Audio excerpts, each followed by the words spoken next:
السلام علیکم دوستوں. قدرتی بات ہے کہ جو انسان کی عمر بڑھتی ہے انسان کو گزرا ماضی بہت یاد آتا ہے.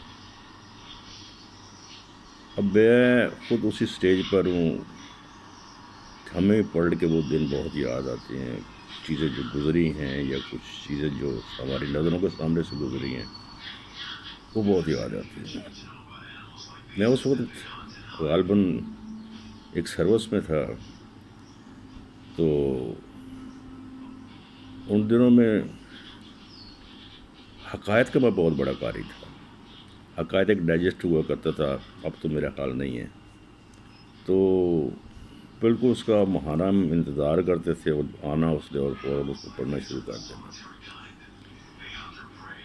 اس میں ایک دفعہ عنایت اللہ صاحب مرحوم، اللہ تعالیٰ ان کی مغفرت کرے، میری ان سے ملاقات بھی اس سلسلے میں ہوئی تھی. گیا تو میں کسی اور مقصد سے تھا، لیکن بات چیت رہی، اس موضوع پر ہی بڑی بات چیت رہی. انہوں نے ایک دفعہ ایک مضمون لکھا تھا جو بہت کمال کا تھا، دلوں کو چھو لینے والا. اس میں انہوں نے کہا تھا کہ ایک پاکستانی خدا کے حضور میں. تو اس میں وہ منظر کشی انہوں نے ایسے کی کہ انہوں نے بتایا کہ قیامت آ گئی ہے اور پوری دنیا جو ہے میدان عرفات میں جمع کی گئی ہے. ملائکہ اپنا اپنا کام کر رہے ہیں. جس کے اعمال خراب ہیں ان کے بائیں ہاتھ میں دے دیا جاتا ہے ان کے اعمال نامے کا کتبہ، اور جو صحیح لوگ تھے ان کے دائیں ہاتھ میں دے دیا جاتا ہے. جن کے دائیں ہاتھ میں دے دیا جاتا ہے وہ جنت کو سدھار جاتے ہیں، اور دوسرے جو ہیں وہ ظاہر ہے دوزخ کے لیے ان کو پروانے دے دیے جاتے ہیں. تو ان میں ایک قوم ایسی ہے کہ پوری کی پوری قوم جہنمی ہے، اور ظاہر ہے وہ قوم ہماری قوم پاکستانی قوم ہے. لیکن وہ احتجاج کر رہے ہیں کہ ہمارے ساتھ ناانصافی ہو رہی ہے، ہمارے ساتھ زیادتی ہو رہی ہے. تو جہاں روز محشر یعنی عرفات کے میدان میں ہو کا عالم ہوتا ہے، جہاں سوئی پھینکو اس کی بھی آواز آ جاتی ہے، لیکن اچانک ایک شور اٹھتا ہے کہ ہمارے ساتھ زیادتی ہو رہی ہے. تو اللہ تعالیٰ کی ذات کریم بھی چونک کر پوچھتی ہے کہ یہ کون لوگ ہیں جو اتنا شور کر رہے ہیں.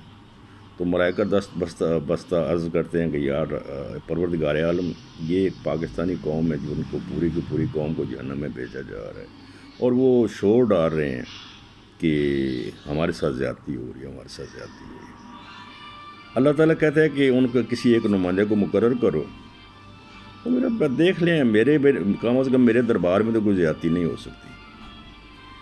تو ان میں سے ایک بندہ مقرر کیا جاتا ہے اور وہ جا کر اللہ تعالیٰ کی ذات کے سامنے بتاتا ہے، دست برسہ عرض کرتا ہے کہ اے پروردگار عالم، ہم نے تیرے نام پر ایک ملک بنایا تھا، اور اس کو ملک کو بنانے کے لیے ہم نے بے بہا قربانیاں دی.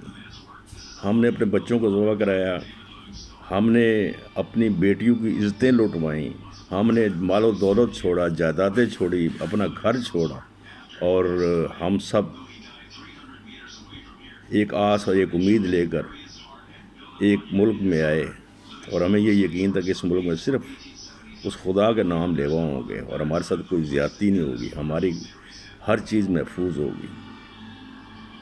لیکن یہاں آنے کے فوراً ہی بعد جلدی ہی ایسے لوگوں کے ہاتھ میں یہ ملک چڑھ گیا کہ جو لوگ اس ملک کے مخالف ترین لوگ تھے، جو اس کے بنانے کے حق میں ہی نہیں تھے. اور انہوں نے جتنے گناہ، آج جس گناہ کی پاداش میں ہم لوگ دوزخ میں بھیجے جا رہے ہیں، یہ گناہ ہمیں کرنے پر مجبور کیا. ہمارا صحیح کام، جائز کام بھی جو ہے وہ رشوت دیے بغیر اور سفارش کیے بغیر نہیں ہوتا تھا. تو پروردگار عالم، ہمارے ساتھ انصاف کیا جائے. اور یہ گناہ ہم اپنی مجبوریوں کی بنا پر کرتے رہے ہیں. اس مجبوریوں کی بنا پر کو مد نظر رکھ کر ہمیں سزا سے بچایا جائے. تو چیز یہ ہے میرے دوستو کہ اگر ہم نظر ڈالیں تو ہمارا ملک واقعہ ہی شروع میں جو اس غلامی سے آزاد ہوا تھا ہم پھر ایک غلامی میں چلے گئے. آپ دیکھ لیں اس ملک کے بنانے والے جو تھے ان کے ساتھ کیا سلوک کیا. قائد اعظم محمد علی جناح جن کی تصویر آج ہر دفتر ہر گھر میں آویزاں ہے، ان کا آخری وقت ہم نے کیسے ان کے ساتھ سلوک کیا. یہ ایک تاریخ ہے، میں اس کی باریکی میں نہیں جانا چاہتا، لیکن اسی طرح بلکہ میں یہ کہوں گا کہ ہم ایک موسن کش قوم ہے. اس کے بعد جو بھی اس ملک کے حق میں آیا اس کے ساتھ ہم کیا سلوک کرتے رہے، چاہے وہ کوئی لیڈر تھا، چاہے وہ کوئی بھی کھلاڑی تھا، چاہے وہ کوئی بھی محب وطن تھا، ہم نے سب کے ساتھ ایک ہی سلوک روا رکھا. دوسرے لفظوں میں ہم مردہ پرست قوم ہے. جس وقت دنیا سے چلے جاتے ہیں وہ لوگ تو ہم ان کی زمین اور آسمان سے ان کی تعریفوں کے علاوہ ملا دیتے ہیں. تو چیز یہ ہے کہ ہمیں اس غلامی سے نکالنے کے لیے کوششیں ہو رہی ہیں، اس غلامی سے آزاد ہونے کے لیے کوششیں ہو رہی ہیں. آپ یقین کریں کہ اگر تھوڑا سا اس ملک کے لوگوں کے دلوں میں قائد اعظم محمد علی جناح کا احترام نہ ہو تو آپ یقین کر لیں کہ ہمارے اوپر لوگ مسلط ہیں کہ جو اس کی تصویر کو اٹھا کر دفتروں سے باہر نکال کر پھینک دیں گے اور وہاں پر اپنے قائدین کی، اپنے لیڈروں کی تصویریں لگا کر بیٹھ جائیں گے. چیز یہ ہے کہ ہمیں اس آزادی سے نکلنا ہے، اس غلامی سے نکلنا ہے اور اس آزادی کی طرف جانا ہے کہ جہاں پر ہماری سنوائی ہو، ہماری ہر چیز آزاد ہو، ہماری عدلیہ فیصلہ کرنے میں آزاد ہو، ہماری حکمران جو ہیں وہ ایسے آ جائیں کہ جو عام آدمی کو تحفظ دے سکیں. تو آپ ایمانداری سے اپنے گرد و پیش دیکھ لیں کہ ہم کیا واقعی ہم آزاد ہیں؟ کیا ہم اپنے فیصلے کرنے میں آزاد ہیں؟ کیا ہم اپنے بچوں کو بتا سکتے ہیں کہ ہم لوگ آزاد ہیں؟ میرا خیال ہے نہیں. پھر انہوں نے ہم پر حکمران رہنے کے لیے ہمیں بانٹ دیا، ہمیں گروہوں میں بانٹ دیا، ہمیں فرقوں میں بانٹ دیا، ہمیں صوبوں میں بانٹ دیا.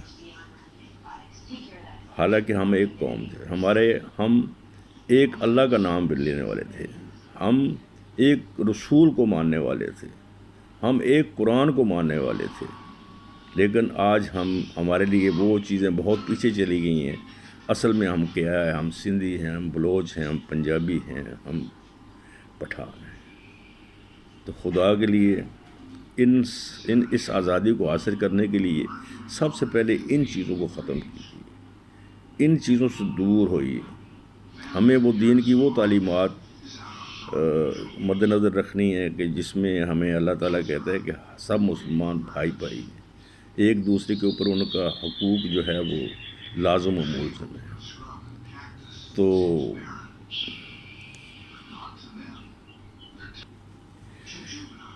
بات یہ ہے کہ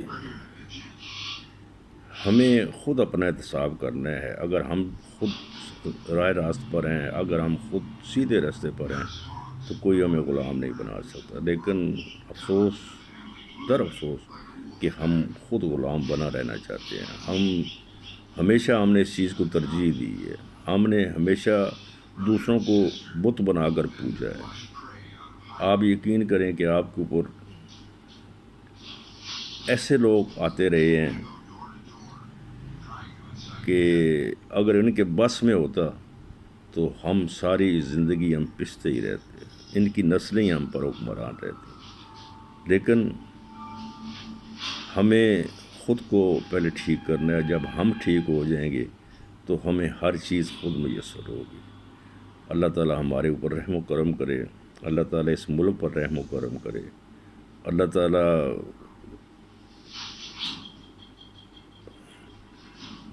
پتہ نہیں میں جو کہنا چاہتا تھا وہ میں کہہ سکا ہوں کہ نہیں کہہ سکا ہوں۔ بہت ساری چیزیں ہوتی ہیں جو انسان کو بعد میں یاد آتی ہیں، بہت ساری چیزیں ہوتی ہیں جو دل میں رہ جاتی ہیں، بہت ساری چیزیں ایسی ہوتی ہیں جو ہم کہنا چاہتے ہیں لیکن ہم کہہ نہیں سکتے۔